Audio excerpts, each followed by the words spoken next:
before I studied biology and anthropology in college, I really had no idea that other species had culture besides humans. And so when I saw these cultural traditions in orangutans for the first time, it was sort of a really big sight to behold.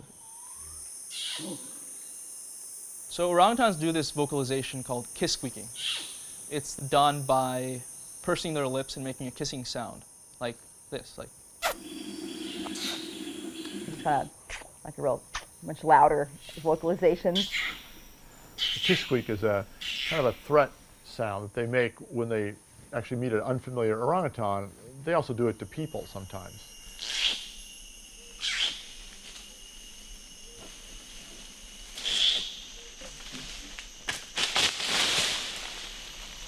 In Gunung Palung, they do this using leaves. They grab some leaves, they bring it up to their mouth, they do this, the kiss squeak, and then they throw the leaves out. At other field sites, they may not use the leaves at all. So this is an example of a local custom that's found in that area, similar to the way people greet each other differently in different countries. Maybe in some place, people shake hands, in another place they bow. So orangutans are also showing these interesting cultural variations between sites.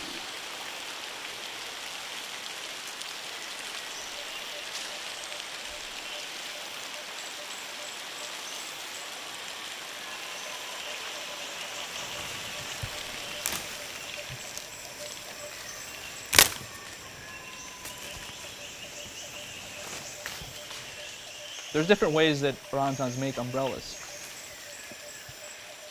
One way is they just break off an entire branch and sort of modify this branch to make an umbrella.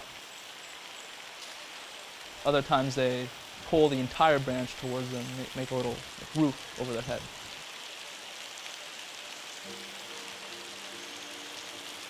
Some orangutans, when they're making a nest and it's still raining really hard, they would actually make a big roof over their nest.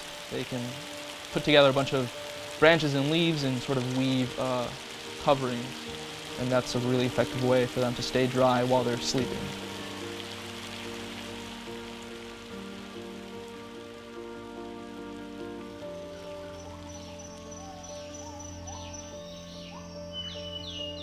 So all the great apes make nests, and they're the only primate that makes nests. That's important because they have large bodies, and it's a way that they can sleep in the trees where they're safer from ground predators. There seems to be variation in kind of some subtleties of nest building. We heard some researchers from another site describing that they made a pillow to go in the nest. And we thought, oh, we've never seen that, right? But we never thought about it. Like, we just thought of making a nest, building a platform, and lying down, and we never watched that closely. Well, once we heard these researchers at another site say that they saw orangutans making a pillow, we started watching more carefully. And then sure enough, we noticed that orangutans at Gunung Palung were also sometimes making pillows, putting it down just as they plop down on top of it. And so as researchers learn more and more about orangutans and know what questions to ask, know what to look for, we're learning more interesting things.